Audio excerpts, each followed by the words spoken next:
Bonjour, je suis Yves de Diffray et vous écoutez Mentor Stratégie, le podcast des entrepreneurs qui veulent apprendre et éviter des erreurs.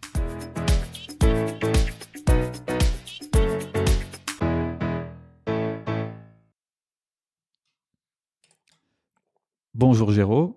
Bonjour. Donc tu es, je te présente, tu es Géraud Strens, fondateur et CEO d'Equivrac, une boîte que tu as fondée et lancée il y a 5 ou 6 ans. 5 ans. 5 ans. Et c'est un réseau de distribution, comme son nom l'indique bien, bravo pour le nom, de distribution de produits bio et équitables en vrac, et qui compte aujourd'hui, si je ne m'abuse, 9 magasins et 45-50 personnes. Tout à fait. Voilà, ok. Je te pose tout de suite une question parce que ça m'intrigue. Tu as 30 ans? Oui, j'ai 30 ans.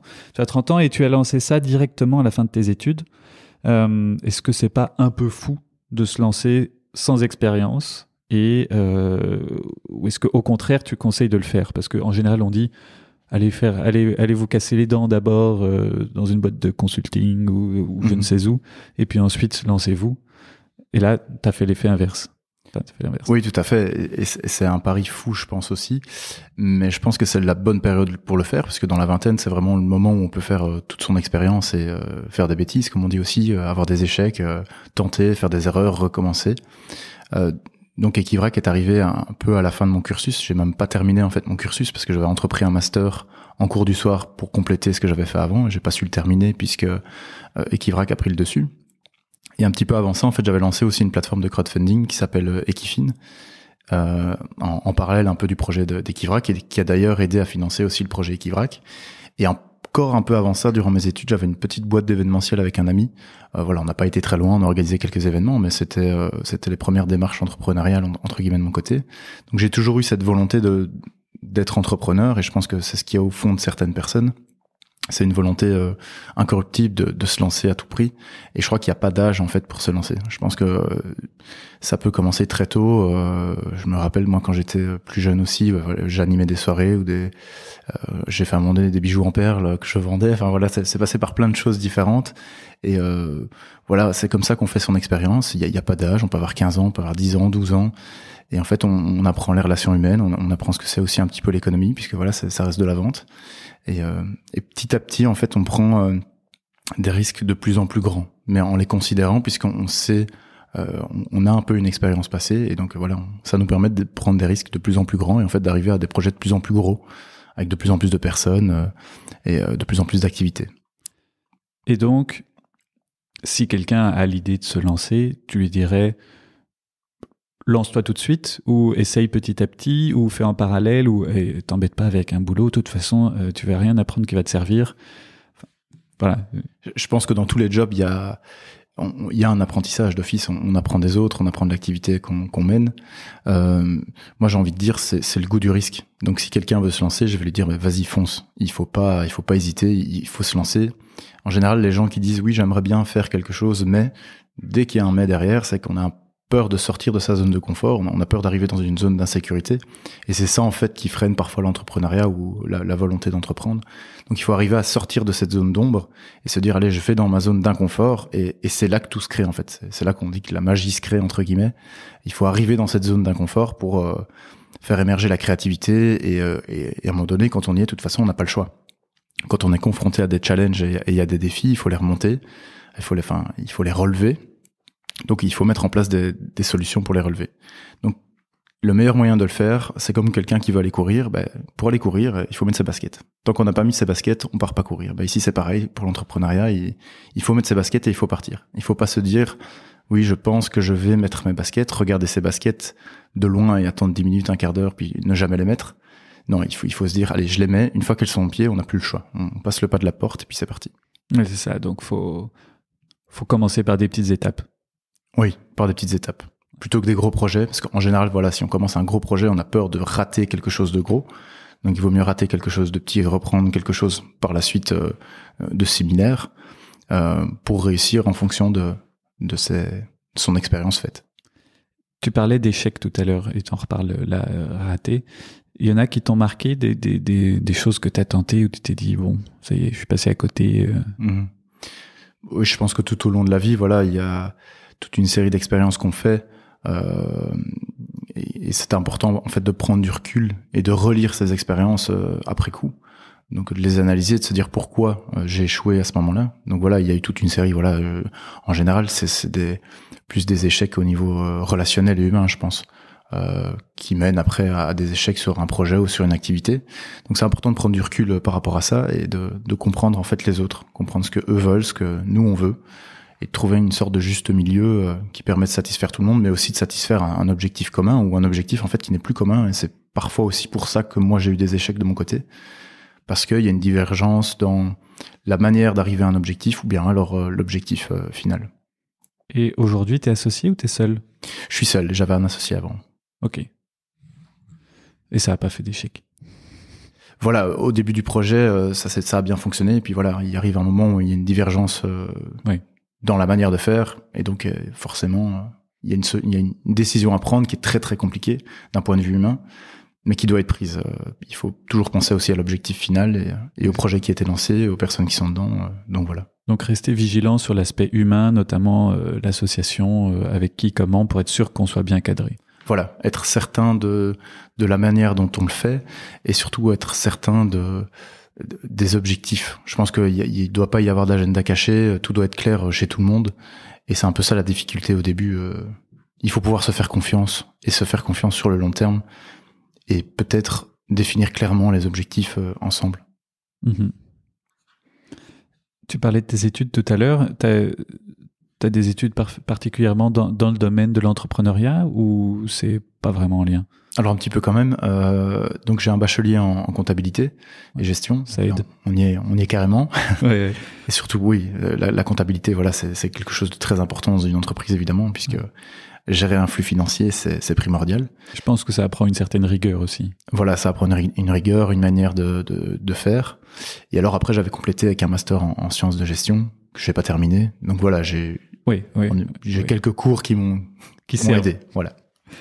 Ok. Et quand tu as commencé tes études, est-ce que, enfin, on sent, tu parles de Equifin, donc certainement du financement équitable. Tout à fait. Et maintenant, Equivrac, c'est aussi dans le domaine plus de l'équitable. Il y a un aspect sociétal derrière. Mm-hmm. Donc, est-ce que tu as toujours eu cet idéal quand tu as commencé tes études? Est-ce que tu les as faites aussi en ayant déjà cet idéal, en disant un jour je ferai quelque chose en lien avec ça? J'ai l'impression qu'à la fin de mes secondaires, j'avais un peu cet esprit rebelle où j'avais besoin de remettre les choses en question. Donc, de débattre, de chercher le fond des choses. Et quand j'ai commencé mes études, en fait, avant de faire mon bachelier en comptabilité, j'ai fait 2 ans en sciences de gestion en bachelier à l'université. J'ai eu la volonté en fait de remettre en question le modèle économique. Donc c'est comme ça que j'ai commencé à m'informer à ce moment-là de ce qui se passait, puisque le monde je le connaissais qu'avec mes yeux d'adolescent ou de jeune adulte quoi, qui commençait à arriver dans l'âge adulte. Donc j'étais pas confronté à la réalité du travail ou la réalité de l'économie. Donc je l'ai apprise à travers des documentaires, à travers des livres, à travers des articles. Et puis je me suis rendu compte que des choses ne tournaient pas forcément rond et qu'on allait peut-être pas forcément dans la bonne direction, voire droit dans le mur. Donc cette remise en question m'a amené à réfléchir à des modèles différents, à réfléchir à une économie différente. On parlait beaucoup d'optimisation en économie, maximisation des profits, etc. Puis je me suis dit, mais est-ce que ça a un sens tout ça par rapport au système dans lequel on vit, par rapport à une planète avec des ressources finies? Et toutes ces réflexions m'ont mené à dire non. En fait, il faut une autre forme d'économie, une autre forme d'entrepreneuriat, il faut faire avancer les choses. Et donc, dans ma tête, beaucoup d'idées ont émergé et c'est passé par la finance, c'est passé par le commerce alimentaire, donc l'alimentation, c'est passé par les énergies, voilà, j'ai un peu fait le tour de tout. Et puis, à la fin de mon cursus en comptabilité, je devais faire un TFE, je l'ai fait sur le financement équitable, le financement participatif, le crowdfunding. Et puis après, je me suis dit, tiens, en Belgique, il y a quand même un manque aussi à ce niveau-là. C'était émergent, mais c'était pas encore très connu. Et je m'étais dit, mais pourquoi on financerait pas des petits projets à dimension durable et est-ce qu'on commencerait pas par la finance, parce que la finance soutient quand même tout notre monde économique. Donc c'était un peu mon ambition, qui était assez démesurée, je dois dire aussi. Et ça, c'était en 2015. Et ça, c'était aux environs de 2015. Oui. Et c'était une ambition un peu démesurée. Voilà, on a financé une vingtaine de projets, on a levé presque 100 000 euros grâce à la plateforme à l'époque. Mais je pense, voilà, il y a toute une petite série d'acteurs qui ont pu commencer aussi des projets grâce à ça ou qui ont utilisé ça comme outil de communication. Et puis après, Equivrac en même temps avait germé dans ma tête depuis 1 an ou 2 et a dû se concrétiser. Et là, je m'étais dit, bon, là, on va aller dans le concret. On n'est pas dans la finance. On va prendre un point de départ. Qu'est-ce qu'on fait tous les jours? C'est manger. Donc, on a peut-être intérêt à repenser notre manière de faire au niveau de la consommation alimentaire, surtout des besoins du quotidien. Donc, Equivrac a commencé comme ça, en se disant, tiens, on va réinventer un modèle de consommation qui va être différent de ce que la grande distribution propose pour l'instant, avec des valeurs fortes. Surtout ça, des valeurs très fortes, une dimension économique d'office, écologique, une des plus importantes dans ce qu'on fait, mais aussi sociale derrière. Donc, juste rémunération de nos employés, enfin, de nos collaborateurs, et surtout aussi des producteurs et de tous les maillons de la chaîne de création de valeur. Donc, c'est comme ça qu'on est arrivé les 3 volets du développement durable. Voilà, tout à fait. Qui sont très importants et qui seront un enjeu majeur pour toutes les sociétés contemporaines, je pense. Mais donc, en fait, concrètement, t'as ton idée, c'est super, tu te dis que c'est important, mais tu commences par quoi? Et on fait comment pour lancer ça? On loue un magasin, on achète un magasin, tu fais ça dans une camionnette au début avec tes voisins, Alors, au début, on a l'idée, on cherche, et puis en regardant un petit peu à gauche à droite, on commence à comprendre, tiens, le vrac, oui, ça a du sens, et puis tout se structure un peu dans la tête, on se dit, tiens, il faut du bio, parce que le bio, c'est durable, parce que c'est sain, parce que c'est meilleur pour la santé, c'est meilleur pour l'environnement. Mais il faut aussi du local. Donc, il faut essayer de trouver des produits en Belgique. Il faut essayer de trouver des produits autour du point de vente. Et puis, voilà, du vrac, retirer un maximum d'emballage. Et puis, peut-être retirer les produits problématiques. Les grandes marques qui produisent énormément de bouteilles en plastique. Tout ça n'avait pas sa place dans le magasin. Donc, toutes ces grandes marques très brandées, pas forcément axées sur le développement durable. Donc là, l'idée, elle est structurée. Et puis, une fois qu'il y a l'idée qui est là, oui, à un moment donné, il faut se lancer. Donc, il faut un endroit. Parce que ce sera un commerce. Et donc là, il faut trouver l'endroit. Et donc, une recherche commence. Et puis un peu le fruit et le hasard, la chance qui nous tombe dessus. Avec mes parents qui avaient terminé l'emprunt de la maison, qui voulaient acheter un nouveau bâtiment dans le but de faire un investissement, tombe sur, complètement par hasard, un bâtiment avec des appartements et une surface commerciale. Par le bouche à oreille. On est les premières personnes à aller le voir et on dit oui tout de suite. Donc on avait la surface commerciale qui était là. Moi j'avais plus qu'à entamer les travaux. C'est une façon de parler, parce qu'il y a eu 8 mois de travaux quand même que j'ai dû faire moi-même de mon côté, vu que j'avais pas beaucoup de financement à ce moment-là et je pouvais pas avoir de maître d'œuvre pour exécuter tout ça. Donc voilà, là on était sur du concret, on avait un bâtiment, on avait une surface commerciale, les travaux commençaient, donc des plans d'aménagement d'abord dans ma tête, et puis trouver un nom, créer un logo, écrire une charte, créer l'offre de produits, commencer à faire du marketing autour du projet, par le bouche à oreille, à expliquer ce qu'on va faire, parce que il faut qu'il y ait une sorte d'effervescence qui se fasse pour qu'on se fasse connaître. Et une fois que toutes ces choses ont été faites, il fallait trouver un système de caisse, il fallait trouver de l'ameublement. Donc en partie on l'a fabriqué nous-mêmes parce que à ce moment-là je savais pas trop où aller chercher, et en général ça coûtait plus cher. Donc tous les éléments mis bout à bout nous ont permis de créer Equivrac, donc à Braine-le-Comte, le premier magasin qui est ouvert il y a 5 ans. Et puis une fois que le magasin ouvre, une fois que tout est fait, qu'on a les fournisseurs, qu'on a le mobilier, et les etc. fournisseurs, tu les as trouvés comment? T'as fait le tour des... À ce moment-là, c'était un peu compliqué. Donc oui, on a essayé de regarder en local, mais bon, on sait pas tout avoir en local non plus. Ouais. Alors il y avait 1 ou 2 gros fournisseurs qui étaient assez connus dans le secteur, donc j'ai pu facilement les trouver. Et puis j'ai eu quelques conseils aussi à l'époque de personnes qui étaient un peu dans le milieu, qui m'ont dit d'aller voir un tel. Et donc on a un peu créé notre base de fournisseurs comme ça, donc et de producteurs. T'as osé aller voir les gens, osé appeler, osé dire c'est mon projet, voilà. Je présente. On n'a pas le choix à ce moment-là, on doit aller vers eux et leur expliquer qu'on va ouvrir un nouveau magasin. Mais donc ça veut dire qu'il faut que tu te sentes crédible toi-même. Oui, moi je connaissais absolument rien du secteur à ce moment-là. J'avais fait quelques jobs d'étudiant dans la grande distribution, mais ça s'arrêtait là. Donc la grande distribution, je connais pas grand-chose. Et puis et les produits, on mange tous les jours, donc Et moi, l'aspect culinaire, etc. m'intéresse. Donc forcément, j'ai une certaine affinité avec les produits alimentaires. Mais ça s'arrêtait là. Il fallait trouver une offre complète. Donc aller voir tous les fournisseurs, discuter avec eux de ce qu'on pouvait rentrer. Oui, il faut faire tes prix. Faire les prix, calculer des marges. À ce moment-là, la notion de marge était un peu étrangère pour moi aussi à l'époque. Et voilà, une fois que l'assortiment est créé, on a une offre complète pour pouvoir répondre aux clients. Donc oui, on part de rien, on a rien en main et on crée tout. Et à ce moment-là, c'est vrai qu'en allant chez les fournisseurs, on est un peu un inconnu aussi.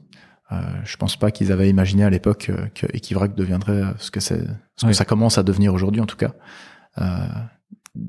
Alors qu'au fond de soi, on sait ce qu'on veut, on sait où on veut aller. Je pense que c'est ça qui est important. Mais oui, quand on est jeune comme ça, on peut paraître pas crédible. Oui, tout à fait.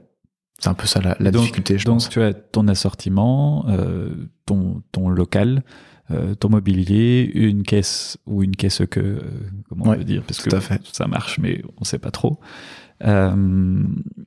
Et donc voilà, tu te lances, tu ouvres. Voilà. Le premier jour, t'es là derrière ta caisse et t'attends. Ah oui, 9h, un vendredi, donc c'était le 16 avril 2016. J'ouvre le magasin, on avait fait de la communication, bouche à oreille, beaucoup par les réseaux sociaux, énormément même. Et je crois que ça avait un peu fait des émules, les gens s'étaient rendus compte du projet.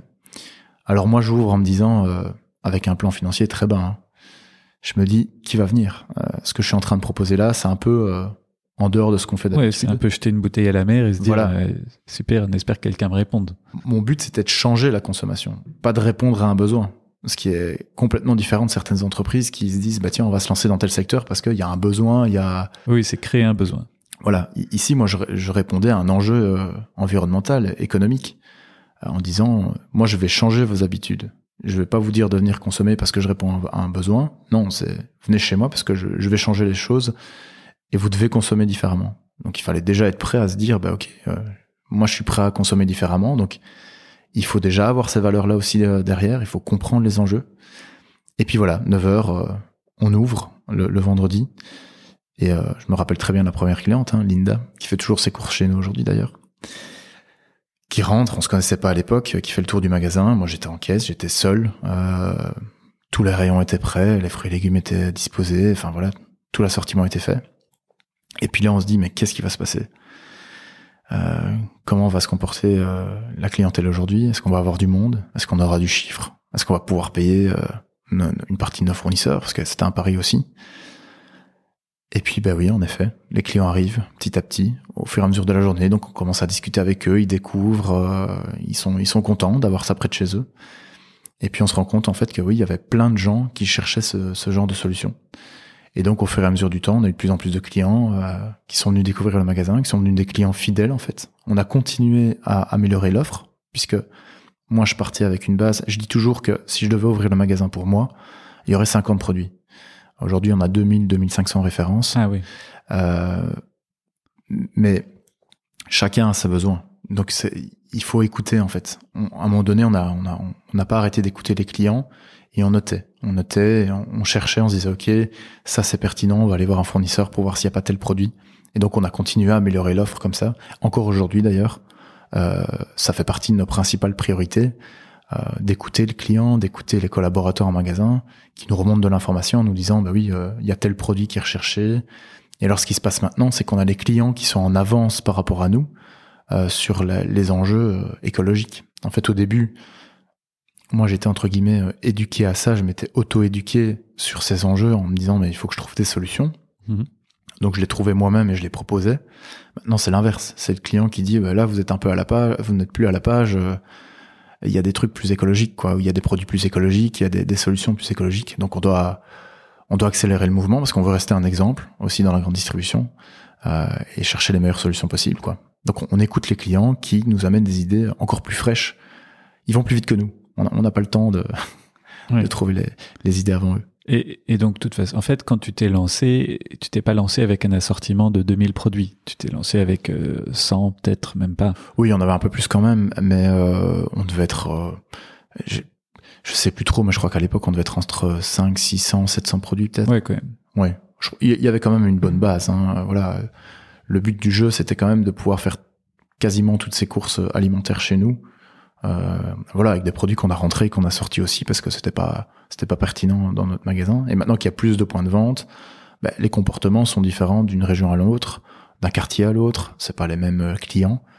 Donc forcément, par manque de place, parfois il faut retirer des produits, en remettre d'autres. Donc on est obligé d'élargir l'offre un maximum, tout en respectant notre mission qui est d'aller à l'essentiel. Ouais. Et une question, je te taquine un petit peu, mais est-ce que c'est pas un petit peu marketing aussi, tout ça, parce que finalement on le voit, hein, l'ambiance des palettes, même dans les bars, sur les terrasses, une jolie présentation, le fait de dire que oui, c'est bio, c'est équitable, ça sonne bien, ça répond à l'air du temps. Alors tu m'as déjà dit, hein, que c'était pas vraiment votre démarche, mais en même temps, bon, est-ce que vous en jouez pas un peu? Et puis, par exemple, un autre exemple concret auquel je pense, mais se fournir local, oui, mais on parlait justement de diversité des produits à proposer. On ne peut pas forcément se fournir local pour tout. Hein. Des bananes, ça pousse pas ici. Je suppose que vous en vendez. Tout à fait. Donc, comment est-ce qu'on fait justement pour se dire, est-ce que pour éduquer le client, je vais lui dire, ah oui, mais non, les bananes, en tout cas, c'est pas de saison, donc certainement pas, ou des choses comme ça, pour être prêt à refuser du business pour éduquer. Donc, première question, c'est est-ce que c'est pas un peu marketing? Et l'autre question, c'est du coup, l'opposé, c'est est-ce que au contraire, justement, par souci de ne pas être que marketing, vous êtes prêt à perdre du business pour vos valeurs? Tout à fait. Je pense que de notre côté, par exemple, on fait du vrac, donc il n'y a pas d'emballage, il n'y a pas de marketing déjà sur les produits, ou très peu, puisqu'on a quand même quelques produits emballés, parce qu'on peut pas tout avoir en vrac. Donc si on n'a pas d'emballage, on est obligé d'emballer la marque, entre guillemets. Moi, ce que je défends, c'est une marque, une image de marque. Donc on a intérêt à être cohérent avec cette image. Donc je pourrais pas, par exemple, ouvrir un magasin qui est rempli de plastique, où il y a que des meubles en plastique. Voilà, c'est complètement à l'opposé de nos valeurs. Donc on est obligé de l'habiller, la marque. Elle doit être cohérente. Et on doit lui donner un certain style, un certain sens. C'est possible d'avoir une entreprise, je pense, qui existe sans marque, entre guillemets, mais il y a toujours une image derrière, même si elle n'est pas graphique, il y a une image véhiculée. Ça peut être une image psychologique, sociale. Il y a toujours cette image qui doit exister. Nous, comme on est dans des points de vente physiques, on est obligé de les habiller. On est obligé de proposer quelque chose de visuel. Donc, ça nous paraît cohérent d'utiliser du bois dans nos magasins, d'avoir un code couleur, parce que forcément, on a une marque, elle doit être reconnaissable aussi. On doit pouvoir se distinguer aussi de la concurrence. Je crois que c'est ça qui est important. C'est de dire, nous, on n'est pas comme eux. Nous, on travaille différemment. Nous, vous allez retrouver du bois dans nos magasins. Le jour où ces étagères sont cassées parce que on peut plus les utiliser, parce qu'elles ont fait leur temps, elles peuvent être recyclées. C'est du bois, donc ça se recycle facilement. Et donc, c'est ce qu'on a voulu. On a voulu mettre un maximum de bois dans le magasin, de limiter un maximum les emballages. Alors, on est aussi cohérent dans notre manière de faire au niveau de notre activité, puisqu'on utilise aussi des récipients parfois qu'on réutilise pour faire de la présentation ou des choses comme ça. Donc, notre but, c'est de jeter le moins possible. Donc, même derrière, on fait cet effort de recycler tous les déchets qu'on peut générer en séparant les papiers, les plastiques et en les mettant au bon endroit. Et puis en réutilisant un maximum de choses, les cartons qui peuvent être donnés aux clients pour que les clients puissent les utiliser pour faire leurs courses. On a beaucoup de produits qui sont en vidange aussi. Donc voilà, je crois que cette image de marque, elle est complète. Donc ça passe par les matériaux, ça passe par le logo en effet qu'on a, la charte graphique, mais aussi tout ce qu'on véhicule comme valeur au sein de l'entreprise. Et vous faites quelque chose des invendus? Alors les invendus, on les met à moindre prix en sortie de magasin pour les clients dans un premier temps. Comme ça, les légumes moches, entre guillemets, les fruits moches ou autres, les clients peuvent toujours en bénéficier à meilleur prix, donc c'est très économique pour eux. Et après, voilà, les derniers produits qui sont boudés, on les composte. Donc en fait, on les place dans un bac qui est repris après par certains producteurs maraîchers avec qui on travaille et qui en font du compost. Et qui après utilisent ce compost sur leur production qui retourne au magasin. Donc là, on est vraiment dans l'économie circulaire. Ouais. Voilà. Et alors, sur l'autre volet de ma question, est-ce que du coup, vous êtes prêt refuser du business pour défendre vos valeurs? Oui, je pense qu'il faut savoir dire non. Quand on véhicule une image de marque forte comme nous, on essaye de le faire, il faut pouvoir parfois prendre position. En général, on veut pas mêler le politique et l'économique. Ça fait pas bon ménage. Moi, je pense que quand on défend un projet comme le nôtre, il faut parfois prendre des positions, avoir des prises de position politiques, quitte à ne pas plaire, ce qui est compliqué. Ça veut dire qu'il y a certaines personnes qui ne seront pas d'accord avec ce qu'on fait. Mais ça, c'est un engagement personnel, je pense, de mon côté, mais qui est aussi un peu plus global au niveau des équipes qui nous accompagnent. Donc oui, de temps en temps, il faut pouvoir refuser des choses et dire, ben non, ça on fera pas. J'ai pas envie de citer cette fameuse marque de soda au logo rouge, oui. Mais elle ne sera jamais dans le magasin. Voilà, c'est une prise de position qui existe depuis le début. C'est un petit peu l'exemple type. Ça existe avec d'autres marques ou d'autres produits, mais on n'adhère pas aux valeurs. On n'adhère pas à leurs valeurs. C'est pas des valeurs que nous on partage. C'est pas des valeurs d'écologie et d'économie durable et même de sociabilité. Donc on dit non. On dit non. On défend notre modèle, on défend nos valeurs et ça passera par des refus. Et si on revient un peu en arrière pour justement la phase de lancement, il y a un sujet qu'on a un petit peu abordé quand tu parlais d'Equifin ou de tes parents qui ont acheté le local. Mais comment est-ce que tu as financé ça? Parce qu'il faut préfinancer aussi une partie des choses, hein. Même si on fait soi-même les travaux, qu'on va à l'économie, faut financer ça. Mmh. Alors c'est très compliqué le financement. Moi j'ai eu de la chance avec Equifin puisque la plateforme nous a permis de lever une petite partie du capital puisqu'on a eu des coopérateurs dans le premier magasin à l'époque. Pour le reste c'était mes économies. Et en fait j'avais mis de l'argent de côté tout au long de mes études aussi, en faisant divers jobs d'étudiants et autres. Et donc j'avais gardé un petit capital en me disant un jour ce capital sera investi dans un de mes projets.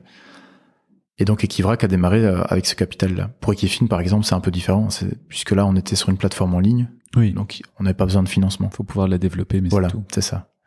Donc là, le capital, entre guillemets, c'est le capital humain. Donc c'est se former soi-même, ce qui est super important. Apprendre à développer une plateforme, par exemple. Et maintenant qu'on a Internet, on peut retrouver énormément d'informations. Mais pour revenir sur Equivrac et sur le financement, ça a été compliqué, puisque on part avec un certain capital, on fait un plan financier, on a un bilan d'ouverture, et on se dit, il y aura pas assez de fonds avec ce que je vais mettre. Moi, c'était 10 000 euros à l'époque. Hein. Mmh.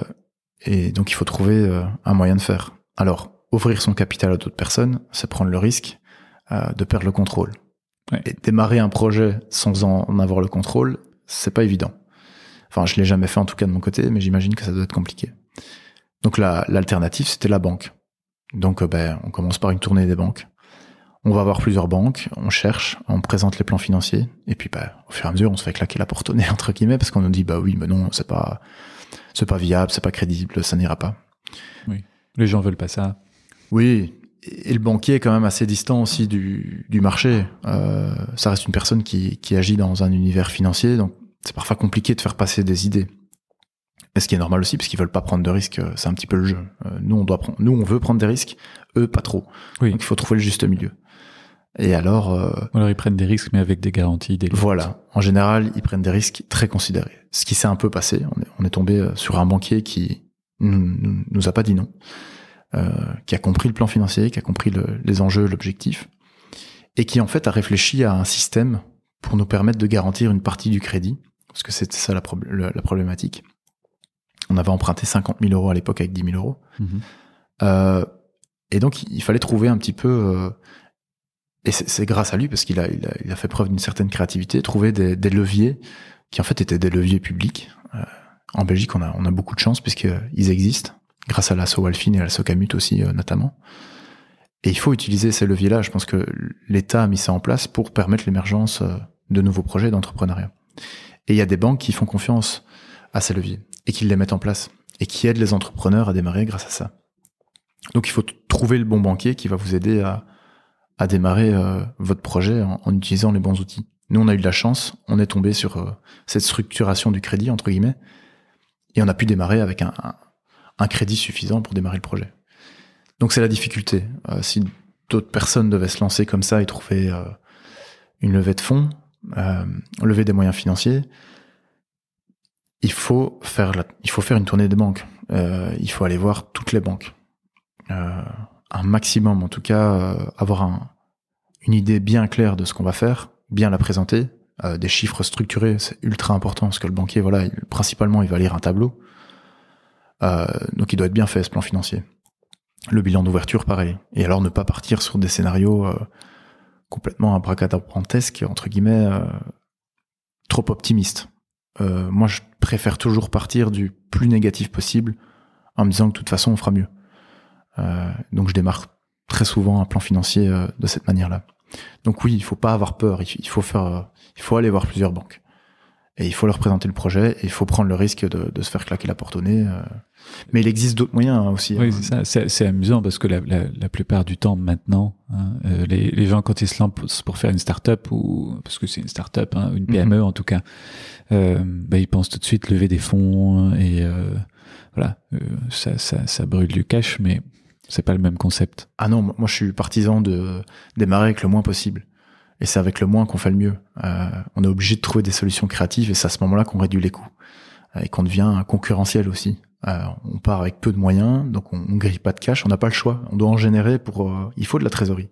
Donc on est obligé de démarrer l'activité, de générer du cash pour pouvoir avancer. Donc moi je suis partisan de partir avec le plus petit budget possible. Mais après voilà, il y a d'autres. Pour revenir au financement, il y a d'autres moyens de se financer. On a le crowdfunding maintenant qui devient un outil formidable. Il existe sous diverses formes. On a du crowdfunding grâce à du prêt, qu'on appelle le crowdlending. On a le crowd equity, donc ça c'est vraiment de l'entrée en capital. Et on a le reward based, qui est du crowdfunding avec contrepartie. Donc là c'est un peu de l'avance sur chiffre d'affaires aussi, qui permet de générer de la trésorerie. Donc pour moi il faut utiliser ces outils. Il faut se renseigner, il faut aller voir sur Internet, il faut aller voir les autres campagnes, comment d'autres projets ont démarré grâce à ces outils, et les utiliser à bon escient pour lever du capital. Ok.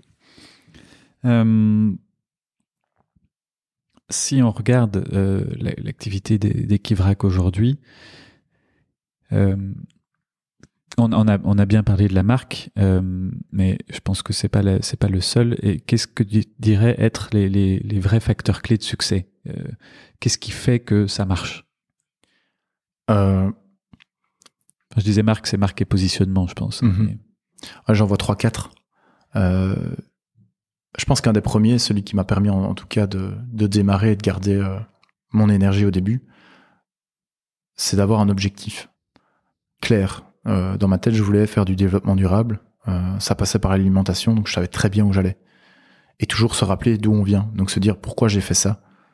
Ce qui peut parfois être perdu de vue. Ça m'est arrivé aussi, puisqu'à un moment donné, on est tiraillé par les enjeux de la structure. Et donc on commence à verser dans le procédurier, dans des tableaux avec de la rentabilité, de la maximisation de profit. J'en parlais tout à l'heure, mais on retombe là-dedans, puis on se dit, mais pourquoi on fait ça? Et donc, il faut retourner en arrière et se reposer la question. Et alors, la deuxième chose, je pense que c'est la résilience. Donc, des difficultés, on va en avoir. On est obligé de les affronter et de passer au-dessus. Et ça se fait grâce au point numéro 1, c'est l'objectif. On le garde en tête et on se dit, OK, maintenant, on va être résilient parce qu'on veut arriver à cet objectif-là. Et l'objectif doit toujours être augmenté. En tout cas, si on veut se développer, parce que voilà, ça dépend de chacun aussi. Ça, c'est une chose. Et alors, moi, je mettrais en troisième point... vraiment d'un point de vue entrepreneur, être structuré. Je trouve ça hyper important. Je remarque en fait qu'il y a des organisations qui fonctionnent mieux que d'autres parce qu'elles sont plus structurées. Alors il faut pas non plus verser dans le procédurier comme je le disais, avoir des procédures à tout bout de champ, parce qu'il faut garder un minimum de souplesse, ou même un maximum de souplesse. Mais derrière, il faut pas laisser de place au hasard pour certaines choses. Donc ça passe par de l'autodiscipline en tant qu'entrepreneur. Et alors des to-do list, ça c'est un outil formidable. On fait tout avec ça. Tu fais comment tes to-do list? Moi j'ai une to-do list, toujours le plus simple possible. Et alors je mets mes tâches dessus. Et une fois qu'elles sont faites, je les valide. Donc elle est électronique sur mon smartphone. T'as une app et... Voilà, et je les valide. Et elles partent. Ouais. Et alors en fait je les sors de ma tête, je les mets dans le téléphone. Elles apparaissent sous forme de liste. Et au fur et à mesure de la journée, je me dis, je fais quoi? Je fais ça, ça je reporte à demain. Et puis parfois, on délègue, on dit, voilà, celle-là, Je vais pas m'en charger, j'envoie un mail ou je passe un coup de fil et je demande à quelqu'un de le faire, qui sera peut-être mieux placé que moi aussi. Donc voilà, moi je pense qu'il faut garder la chose simple. Avoir un agenda et une to-do list. Je crois que ça, c'est les deux outils de base. Et avec des listes, on fait tout. Et alors maintenant, ce qu'on fait beaucoup, c'est des plans d'action. Donc on trouve un problème. Enfin, en général, c'est le problème qui nous trouve. et après, on réfléchit. D'où vient ce problème, comment on va le résoudre. Et là, on met en place un plan d'action qu'on doit suivre. Et ça nous permet d'avoir une ligne directrice. Mais c'est toujours le même schéma. Hein. C'est un écrit avec des objectifs, en fait. Et tu avais fait ça justement pour commencer, un plan d'action en te disant, bon, il y a la liste des tâches, alors je vais segmenter un peu, il faut que je trouve des fournisseurs, il faut que je trouve un lieu, il faut que je... Ouais, j'avais un carnet de notes au début où je notais beaucoup de choses. Et j'avais aussi des documents type Word ou autre. Et là, en fait, je notais mes idées, quoi, comme elles sortaient. Et puis après, dans mon carnet de notes, je prenais des notes quand j'allais à rendez-vous, ou alors je commençais à faire des tirets. Et puis je notais ce que je devais faire. Et de page en page, j'effaçais. Et parfois, je revenais dessus. Alors, ce qui arrive parfois, c'est qu'une to-do list, c'est qu'on note des choses à faire. Et puis qu'on se dise, en fait, ça, non, on va pas faire ça. Donc, il y a des choses qui disparaissent. Donc, je les barre. Ça arrive souvent aussi. Mais oui, le départ, c'était un carnet de notes. Bon, il y a ça à faire. On se structure. On note. Noter. Ouais, mais quand tu as beaucoup de choses à faire, comment tu choisis tes priorités ? Moi, pour l'instant, ce que je fais, c'est que assez régulièrement, je réécris une stratégie globale. Ça fait une page. Hein.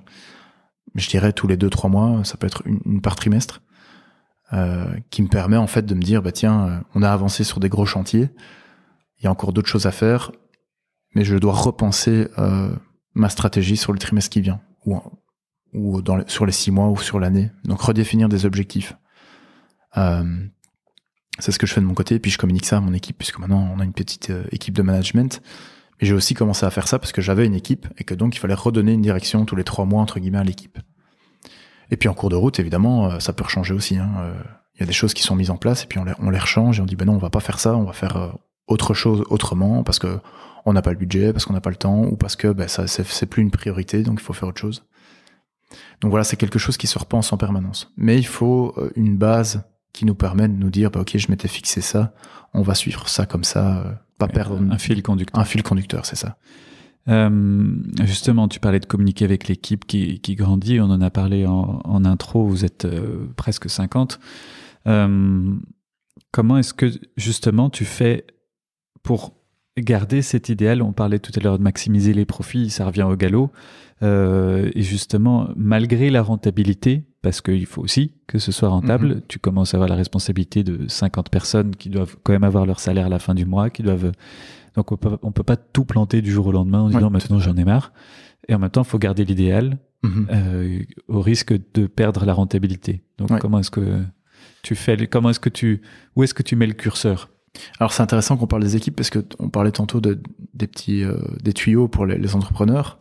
J'ai oublié le 4e qui est en fait discuter, communiquer, échanger. Et je trouve ça ultra important quand on démarre un projet, que ce soit avec les clients, avec les équipes ou avec d'autres personnes. Il faut pouvoir échanger et prendre en compte tous les points de vue. Alors pas forcément les appliquer, parce que voilà, le rôle d'un dirigeant aussi, d'un chef d'entreprise ou d'un entrepreneur, c'est de prendre une décision. Donc de peut-être tout écouter, mais pas forcément tout appliquer. Alors nous, moi j'ai toujours mis la communication un petit peu au centre de l'activité. Donc au fur et à mesure où on s'est développé, j'ai essayé de maintenir cet échange. Alors ce qui se passe, c'est que maintenant avec l'agrandissement de la structure, on passe un peu des stades. Quand il y a un magasin, on voit tous les jours les personnes avec qui on travaille. Quand il y en a 2, on les voit un peu moins régulièrement, mais on les voit beaucoup. 3, c'est pareil, ça commence à se disperser. Et puis après, quand il y a eu plus de 3 magasins, là, on a dû commencer à repenser un petit peu, enfin moi en tout cas de mon côté, à repenser un petit peu ma manière de faire, de structurer nos équipes. Alors nous, on a des franchisés et des magasins intégrés, donc les franchisés communiquent avec leurs équipes, et nous, ce qu'on fait maintenant, c'est qu'on communique avec nos gérants, et nos gérants franchisés. Ce qui nous permet en fait de descendre la communication, ce qu'on appelle le top-down, mais ce qui nous manque aussi, c'est le bottom-up, donc c'est de remonter de l'info, donc on essaye d'aller sur le terrain, En tout cas, maintenant qu'on a une équipe de management, eux vont sur le terrain, ils vont discuter. On va commencer aussi à aller refaire des journées de travail avec les équipes. On va travailler une journée complète avec elles. Voilà, il faut toujours rester dans cet échange permanent, pour une part physique ici, mais évidemment quand on se structure, ça change et il faut pouvoir se réadapter au fur et à mesure et réfléchir ces outils de communication en se disant mais comment on va faire pour communiquer comme ça. Et puis ça passe par des rapports. Ici on a des visites trimestrielles des magasins qu'on étudie et puis on remet un rapport et ce rapport nous permet aussi de communiquer au magasin des objectifs ou des constats. Mais ça passe par toute une série de choses, par des réunions, par des échanges téléphoniques, par des visites. Pour une part, ces choses sont structurées d'un côté, d'autre part, elles ne le sont pas. Donc ça peut se faire totalement de manière organique. Et alors derrière, on a le fameux email que tout le monde connaît.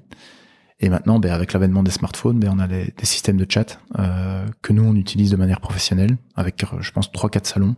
Il y en a un qui concerne les systèmes informatiques, sur lequel on réagit rapidement si jamais il y a un souci, parce que ça doit rouler. Et alors l'autre, c'est un petit peu ce qu'on appelle le flux équivrac, qui nous permet en fait de donner de l'info rapide et de recevoir de l'info rapide de la part des équipes sur le terrain. Et là, on essaye de convier tout le monde à ce système de chat. Donc n'importe qui, vendeur polyvalent, gérant, les membres de l'équipe. Le but, c'est de générer de la communication facile grâce à ça et que chacun puisse échanger des choses. Voilà.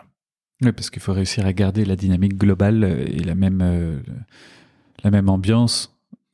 Alors que c'est effectivement c'est un peu satellitaire. Oui, c'est ça. Il faut. C'est toute la difficulté. C'est quand on grandit, c'est d'allier les valeurs qu'on avait au début avec la structure qu'on a maintenant. On a eu des remarques à ce niveau-là en disant tiens, vous êtes un petit peu en train de changer, vous devenez une plus grosse structure. On a dit oui, on n'a jamais caché notre objectif de croissance et de vouloir aller plus loin. Donc il faut un peu allier ça, chercher un moyen de continuer à dialoguer avec les équipes, les rassurer, leur montrer qu'on est toujours là, même si on se voit moins, on est là, on peut toujours échanger ensemble, montrer qu'on est disponible, mais toujours partager ces mêmes valeurs et trouver des événements, en effet, avec des réunions ou des manières de communiquer. Ici, j'ai un exemple assez concret, c'est que pendant tout un temps, ici j'ai arrêté de le faire, mais je souhaiterais remettre ça en place, on avait une newsletter, enfin moi en tout cas, je mettais en place une newsletter hebdomadaire, où je communiquais un petit peu le travail que nous on faisait pour développer la société.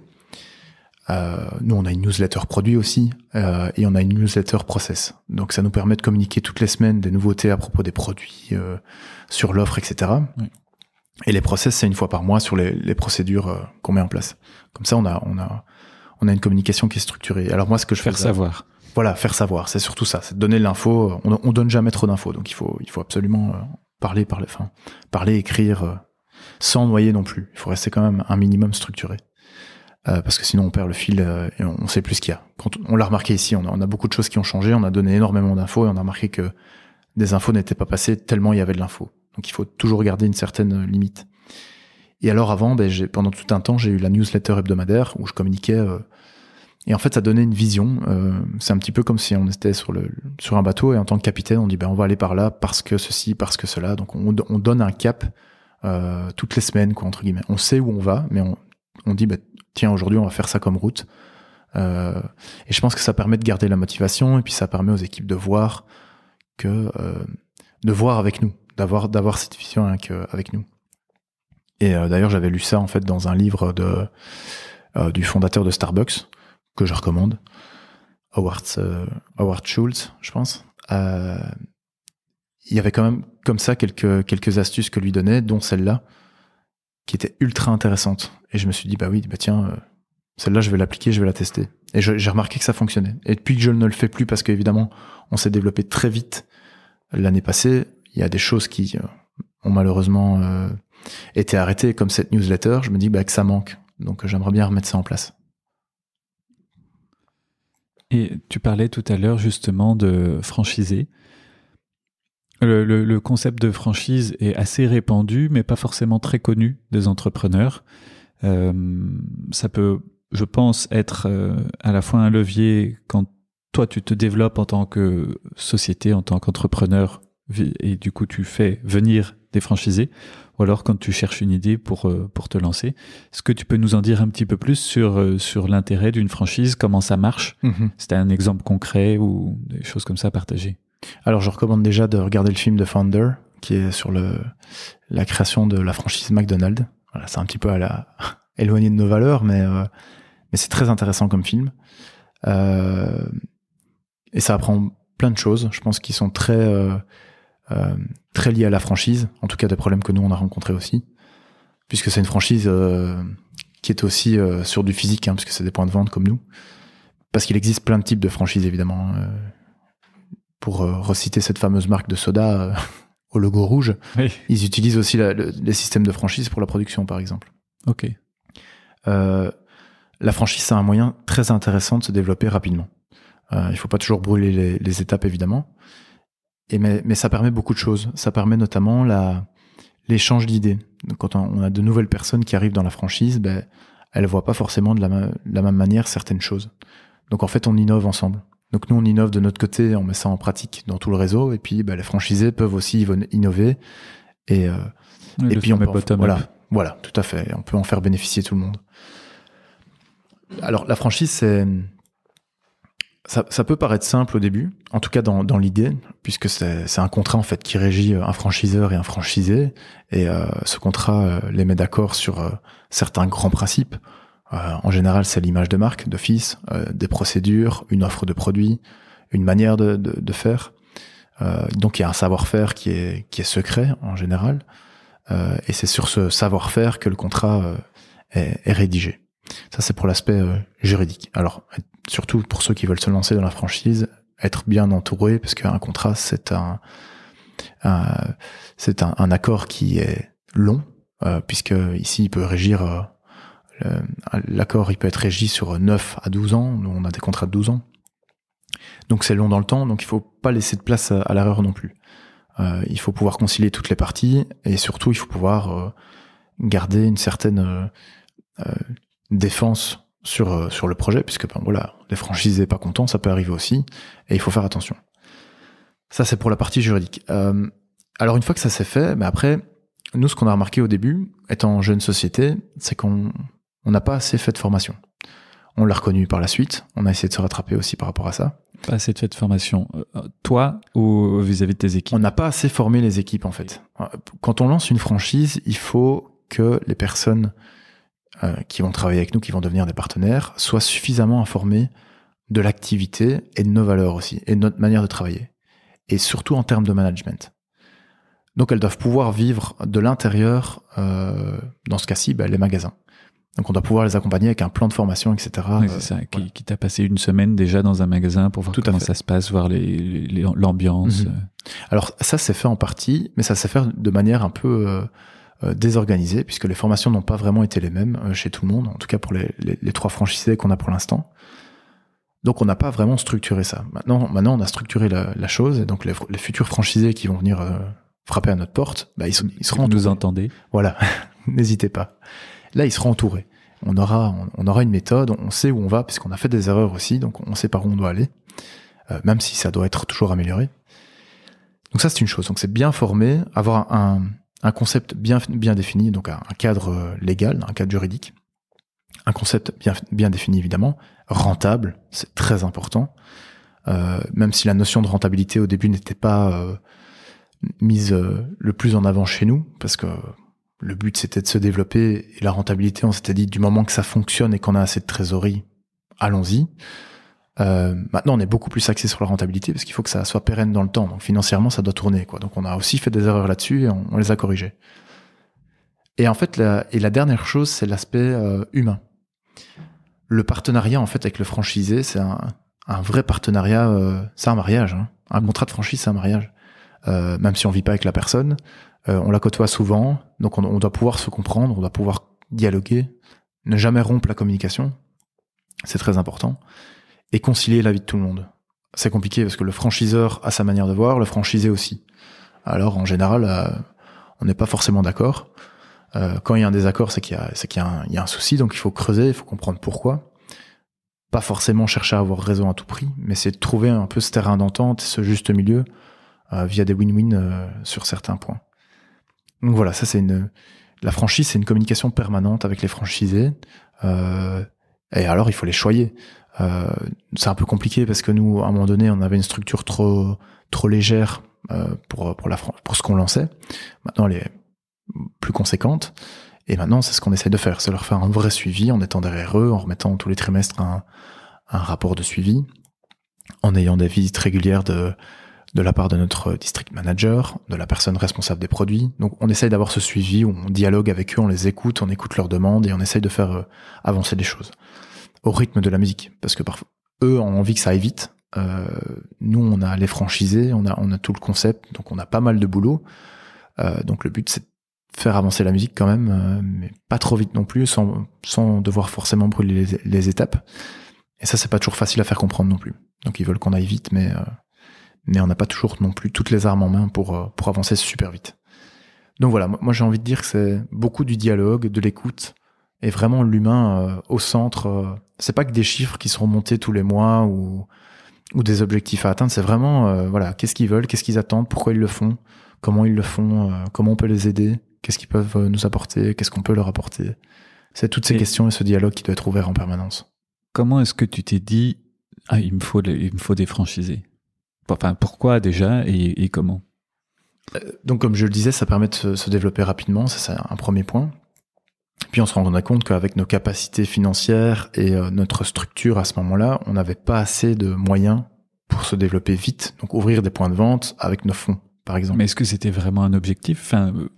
L'objectif, c'est que le marché était en train de bouger très vite. Il y avait une demande qui était là. Donc il fallait prendre la place. L'enjeu écologique, il est là aussi, donc il faut marquer le coup. Il faut prendre la place, oui, peut-être avant aussi, certains, et puis c'est réclamé aussi, on se rend compte de plus en plus dans certaines régions. Donc la manière d'avancer vite, c'était de créer un système de franchise. Et alors le système de franchise qui nous permet en fait, c'est d'avoir des magasins qui ne sont pas gérés de manière opérationnelle, journalière, par nos soins. Donc on a une personne qui est indépendante dans le point de vente. Donc si elle est indépendante, elle va chercher à ce que ce soit viable financièrement et pour bien en vivre aussi. Donc elle va défendre à tout prix son projet. Et donc elle va s'impliquer avec ses tripes dans ce projet-là. Donc ça nous permet en fait d'enlever cette gestion journalière et de pouvoir se concentrer sur la gestion stratégique du point de vente et d'accompagner cette personne dans sa gestion. Donc nous, ça nous enlève évidemment pas mal de difficultés puisque c'est la personne franchisée qui se charge de la gestion opérationnelle day-to-day du point de vente. Et alors, du coup, si tu te places dans la peau d'un entrepreneur qui veut se lancer, est-ce que justement le concept de franchise est intéressant pour lui? Alors oui, pour les entrepreneurs qui veulent se lancer, moi je pense qu'il y a deux types d'indépendants, ou d'entrepreneurs. Il y a l'entrepreneur qui veut changer quelque chose et qui veut aller mettre en place quelque chose d'innovant, changer une routine, changer un mode de pensée, un mode de vie. Et alors à côté, on a les indépendants qui sont des purs gestionnaires, plutôt. Parfois il peut exister une mixité aussi, mais je fais un peu une dualité pour donner les exemples. Le gestionnaire va plus s'inscrire en effet dans cette démarche de franchise. Il va se dire ok, moi je suis un bon gestionnaire, j'ai envie d'être indépendant, je sais que je peux y arriver, mais j'ai pas de temps à consacrer à la création de l'idée. Moi ce que je veux, c'est ce qui m'intéresse, comme on en parlait ici, c'est l'opérationnel, c'est le tous les jours. C'est gérer les gens, c'est gérer un projet, et je crois que la franchise est parfaite pour ce type de personnes. Puisqu'en fait, elle match deux points de vue. Donc, le point de vue du gestionnaire, du futur indépendant entrepreneur, qui cherche une solution, et le point de vue, en fait, de l'autre personne. J'ai envie de me mettre de ce côté-là aussi, qui est plus une personne qui a des idées et qui veut mettre en place des choses, mais qui veut pas forcément être tout le temps dans l'opérationnel et tout gérer. Moi, j'ai plutôt un profil, je pense, créatif. Je crois qu'il y a pas mal d'entrepreneurs qui sont dans le cas aussi. Et nous, on cherche pas à être tout le temps dans l'opérationnel, même si c'est très important d'être sur le terrain et d'écouter les idées. Donc je crois que c'est une bonne conciliation entre les deux profils. Donc moi j'appelle en fait les personnes entrepreneuses qui veulent se lancer mais qui n'ont pas envie de tomber dans ce côté créatif, parce que être créatif c'est pas forcément chouette pour tout le monde, mais qui aiment bien une espèce de routine, un côté opérationnel de se lancer en effet dans la franchise. Oui, de pouvoir être pris dans le bateau et dans le flow aussi, parce que vous êtes déjà cassé les dents sur différentes sur différents aspects, sur justement la création de marque et autres, et ça c'est déjà là. Oui, voilà, on pourrait prendre l'exemple de une personne qui veut faire le tour du monde en voilier, et nous on va construire le voilier, et puis une fois qu'il est terminé, ce sera le capitaine du voilier. Donc lui, il n'a peut-être pas envie de construire le voilier, ce qui l'intéresse c'est de naviguer, on lui donne le voilier, il navigue, il est parti. Et vous le formez. Et on le forme surtout, c'est très important. J'ai bien retenu. Je reviens à un autre aspect plus personnel. J'aime bien parler de l'équilibre vie privée, vie professionnelle. Comment est-ce qu'on le garde? Comment est-ce qu'on... Voilà. Dans ton cas, je commence en tout cas par ça, mais tu pourras aller élargir la réponse.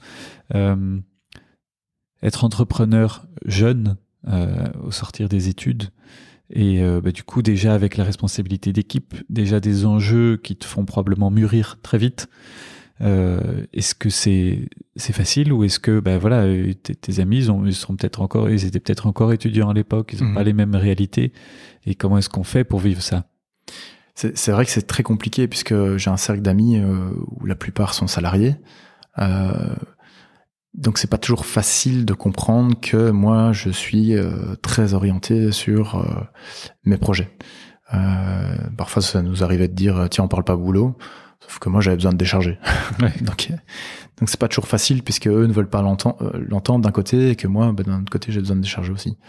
Donc c'est pas facile. L'entrepreneur est quelqu'un de solitaire, je pense.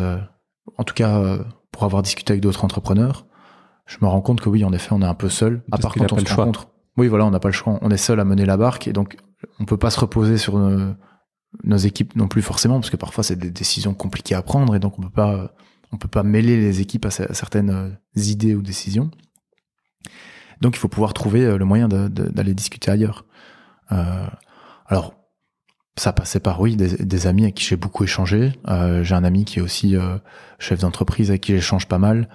On est confronté souvent à des mêmes problèmes, et là on peut parler de même chose entre guillemets, parce qu'on vit la même réalité, donc ça c'est ultra intéressant. Donc ça, pour les entrepreneurs, je conseille de tomber sur ce genre de personnes et de pouvoir échanger, et je crois que tous les entrepreneurs sont prêts en fait à échanger avec des entrepreneurs. Moi maintenant à mon âge, je le fais avec des personnes plus âgées peut-être, parce que elles ont plus d'expérience que moi, et c'est ça qui m'intéresse. Mais j'ai l'impression que peut-être que, sans prétention, dans 10, 15 ans, 20 ans, je serai peut-être à la place de ces personnes. Et si quelqu'un a 15 ans ou 20 ans de moins que moi et vient me voir, je serais ravi, à mon avis, de lui donner des conseils aussi. Je te cache pas que c'est l'objectif du podcast aussi. Hein. Voilà, je pense que c'est très très important. Ça passe par des podcasts, ça passe par des discussions avec des amis. Alors pas forcément des amis qui sont entrepreneurs, parce que j'ai d'autres amis qui sont pas entrepreneurs, mais qui vivent les réalités d'entreprise ou d'organisation, ou même des réalités humaines. Oui, ou ne fût-ce que gérer une marque en marketing dans un grand groupe, voilà. C'est les mêmes réalités de gestion de marque. Et puis il y a pas une personne ou l'autre qui a une science infuse ou pas. J'échange avec mes parents. Mon père est impliqué aussi, puisqu'il travaille un jour par semaine avec nous, sur tout le côté financier et comptable. J'échange avec des amis. Voilà, avec plein de personnes, mais sur parfois plein de choses différentes. Voilà, parfois il faut décharger aussi, ça passe par là. Et alors le reste, on apprend à travers l'expérience des autres, à travers les personnes aussi avec qui on travaille, qui apportent chacune leurs énergies. Et alors on apprend en lisant des livres, on apprend en écoutant des podcasts, et en lisant sur Internet. Internet, c'est une mine d'or. On trouve tout ce qu'on veut sur Internet. Mais alors, toujours faire attention à avoir plusieurs sources différentes pour les confronter. Donc voilà, des documentaires. Il y a énormément de documentaires, de films. Il y a des films aussi avec lesquels on peut s'élever intellectuellement et trouver des idées. On peut bêtement avoir des idées parfois en regardant un film, en se disant tiens, j'avais jamais pensé à ça, mais ça pourrait matcher. Donc voilà, je crois qu'il y a une mine il y a une foule de supports sur lesquels on peut aller chercher de l'info pour s'éduquer. Et il y a quelques exemples tu as cité un livre et un film, mais il y a quelques autres exemples que tu voudrais citer de choses qui t'ont un peu marqué ou aidé? C'est compliqué, parce que c'est vrai que j'ai lu pas mal de livres. À la limite, on mettra la liste un peu plus tard. Oui, n'hésite pas, tu me l'enverras. parce que c'est vrai que c'est difficile de retenir souvent les titres. Et alors en général, dans un livre, parfois je retiens pas le titre, mais je retiens une ou deux idées, c'est ça qui est important. Et beaucoup de documentaires aussi. Tu m'envoies ça par mail et je mettrai voilà, le commentaire. Ouais. Est-ce que dans ton quotidien, alors on a parlé des to-do list, de l'agenda, est-ce qu'il y a d'autres routines, d'autres petites choses qui te permettent d'optimiser le temps, où tu te dis, je sais pas, tous les matins j'appelle un des gérants ou quelque chose comme ça? C'est assez compliqué parce que c'est de l'autodiscipline à avoir et elle peut être un peu perturbée, puisqu'en général ça dépend d'un environnement aussi. Ouais. J'avais une sorte de routine au début, je m'en souviens même plus parce que c'était il y a longtemps. Et puis, comme les projets évoluent, la routine elle change un peu. Et puis ici, au niveau de la vie privée, on peut aussi avoir des changements, des déménagements, des choses comme ça. Donc on change d'environnement, donc la routine elle rechange de nouveau. Et ici cette année, comme le contexte a été compliqué avec le Covid, on a beaucoup travaillé de chez soi. De nouveau, ça casse. Voilà. Donc la routine d'un entrepreneur, j'ai l'impression que parfois elle peut être très compliquée. C'est de l'autodiscipline. Mais je pense qu'il faut en avoir un minimum. Moi, je prends un café le matin, je lis les infos sur mon téléphone, et puis après, en général, je réponds à mes mails. J'aime bien faire ça dès le matin, répondre à un maximum d'emails. Et puis c'est parti pour la journée. Est-ce que j'ai des réunions où je dois me rendre, avec qui je dois être en visioconférence, etc. Je préfère les réunions le matin, par exemple. Maintenant, elles peuvent tomber l'après-midi aussi. On a une routine, nous, qui tous les lundis, on se voit avec l'équipe de management. On fait une réunion le lundi matin. Et donc, on échange sur la semaine passée et la semaine qui vient. Ça, je trouve ça important. Donc, je crois qu'il y a en fait, ça dépend de chacun, mais ça à chacun à se structurer. Mais nous, par exemple, cette routine du lundi, je pense qu'elle est importante. Ça nous permet de nous voir, de pouvoir discuter. Et pour le reste, il faut trouver je pense que c'est le plus compliqué pour un entrepreneur. Surtout quand on bascule dans le trop de travail, quand on va trop loin, on prend beaucoup de choses, on fait énormément de choses, et là, on risque de claquer. Et c'est ça le danger. Il faut pouvoir dire stop. En fait, il faut pouvoir le sentir et se dire, OK, là, maintenant, j'ai besoin d'une pause. J'ai besoin de partir un week-end ou de faire une pause d'une semaine ou d'autres choses. Hein. Parfois, il est 17h et on dit, OK, mais je vais pas la tirer jusqu'à 19-20, tant pis, je m'arrête, je regarde un peu la télé, je vais regarder un documentaire, je fais à manger, je lis, je vais faire un petit tour, voilà. Il faut se trouver des sas de décompression qui nous plaisent. J'ai une dernière question, après peut-être que tu auras d'autres choses à ajouter si tu le veux. Quel est ton défi des années à venir? Parce que tu as dit, voilà, tu as des objectifs clairs, que tu clarifies au fur et à mesure, donc je sais que ça va probablement évoluer et peut-être que dans 3 mois ce sera plus le même défi ou les mêmes enjeux, mais est-ce que tu as un grand défi pour les années à venir? Qu'est-ce que tu te fixes comme objectif, comme priorité? C'est marrant parce que j'ai toujours une ligne de conduite un petit peu mentale comme ça depuis des années, qui était de démarrer en lançant un projet, donc c'est ce qui s'est passé ici, et puis d'arriver à une certaine autonomie dans ce projet qui me permet de me dire OK, ça fonctionne, et on n'a plus par exemple le souci de la rentabilité financière qui est là, donc on se dit OK, maintenant on peut aller plus loin, être plus innovant.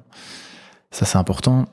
Et puis je m'étais dit, une fois que je passerai ce stade, on va pouvoir aller plus loin dans le développement durable, en tout cas dans cette partie-ci. Nous, on veut étendre le réseau de magasins, ça c'est clair. Et au-delà de ça, on veut derrière contribuer aussi à l'agriculture en la développant. Et je crois qu'il y a d'autres enjeux. Peut-être qu'un jour, je serai amené à y répondre aussi ou à mettre ma pierre à l'édifice. D'autres enjeux dans le développement durable. Et moi, j'ai envie de travailler là-dessus. Alors, ça peut être d'un point de vue économique, donc vraiment purement en créant une autre société, en participant à un autre projet, en développant une activité, etc. Et puis de l'autre côté, moi, j'ai toujours eu cette affinité avec le milieu des ONG, des associations, et j'ai envie aussi de mettre ma pierre à l'édifice de ce côté-là.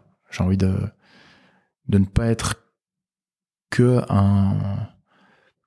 un activiste économique, j'ai envie de dire. Donc d'être une personne qui gère une entreprise ou qui cherche un modèle économique, une rentabilité financière. Je crois qu'il y a d'autres enjeux qui nécessitent des moyens financiers, certes, mais qui répondent à des enjeux non économiques. L'écologie, le social, voilà. Il y a encore pas mal d'inégalités qui existent dans le monde. au niveau des êtres humains, mais aussi dans la nature. Et donc il y a beaucoup de travail. Il y a du travail d'information et il y a du travail d'action. J'ai envie de mêler les deux et d'avancer. Top. Et est-ce qu'il y a un autre sujet où tu te dis, bon, ça, si je l'avais su plus tôt, ça m'aurait un petit peu changé les choses en tant qu'entrepreneur, ou un volet sur lequel tu voudrais revenir pour finir cet entretien?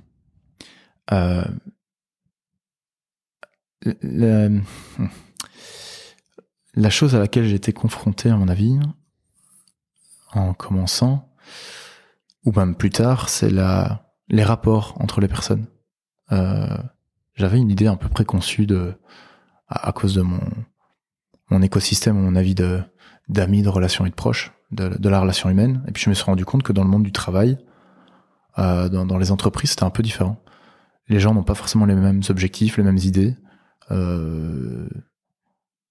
Et c'est un peu la caractéristique de l'humain, je pense. On se manipule tous un peu les uns les autres. Et moi, j'étais un peu crédule, j'ai l'impression, au début, et j'ai pas vu ça. Et donc, je crois qu'il faut, dans les relations avec les gens, être parfois toujours ouvert, ça c'est clair, mais essayer de comprendre aussi les autres. Être parfois sur la réserve, pas foncer trop vite. Se dire, mais pourquoi il propose ça? Je crois que si j'avais eu cette avis-là il y a 5 ou 10 ans, ouais, j'aurais peut-être vu les choses différemment, peut-être fait moins d'erreurs aussi. Et alors, à mon avis, écouter son instinct. Après, ça dépend de chacun. J'ai beaucoup écouté mon instinct pendant une certaine période, puis je l'ai un peu moins écouté parce que voilà, les choses changent. Et quand on veut être trop raisonnable et trop raisonné, on oublie son instinct en fait et on prend des mauvaises décisions. Donc il faut trouver cet équilibre entre les deux et retourner un petit peu sur les choses instinctives. Et toujours regarder derrière en se disant pourquoi j'ai fait ça. Et pas simplement foncer en avant en risquant de tomber, comme j'en parlais tout à l'heure, dans un système trop structuré, de rentabilité, etc. Toujours aller vers le pourquoi. Pourquoi je fais ça. Voilà. Bon, merci beaucoup. Bon, on va arrêter. Merci à toi. On va arrêter là. Et à bientôt, j'espère. Merci. Pour soutenir l'initiative et pour continuer à entendre plus d'interviews, s'il vous plaît, partagez ce podcast et mettez-lui 5 étoiles. Cela me permet de continuer à enregistrer et diffuser cette sagesse collective. Merci d'être toujours plus nombreux à vous abonner et à bientôt sur Mentor Stratégie.